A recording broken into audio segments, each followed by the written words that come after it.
umagang ito. Tunay na ang Diyos ay buhay na aking binanggap. Tunay na kita ko rin kung paano gumawa ang Diyos sa aming buhay.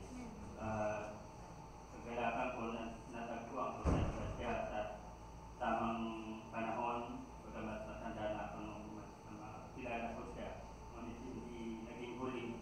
At nakita ko ang isang bagay talagang nakapagpabago ng aking buhay.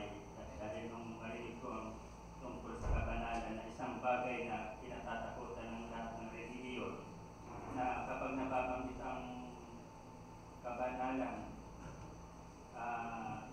talagang hanggang sa kasalukuyan alam kong napakaraming nangangaral kahit sa aming tahanan, maraming nakakarating, pero pag nababanggit ang kabanalan, nawawala silang bigla. Kaya nagpapasalamat ako sa Diyos ng pundasyon ng aming pamilya ay dito rin namin natagpuan. Nakakamang dapat yung makikita ko yung mga kabataan. Kasi tunay na alam ko isang damdamin ng mga magulang na makita ang kanilang mga anak magkasama. Ang pinakamagandang pundasyon ng pamilya, ang pag-ibig sa Diyos. Kasi ang mga material, andyan lang yan eh. Anytime matatagpuan mo.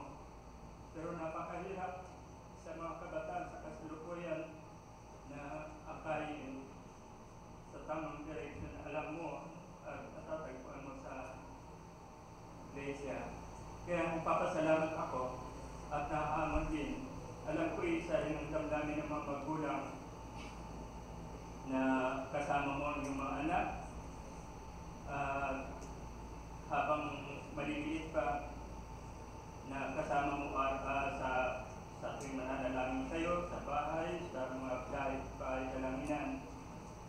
Pinasasalamat ako, labis akong naahamon na katulad dito sa lugar natin na pamilya tayo. Binira mo makita sa ibang kongregasyon. Kaya salamat sa Diyos na natagpuan namin ang lugar na ito.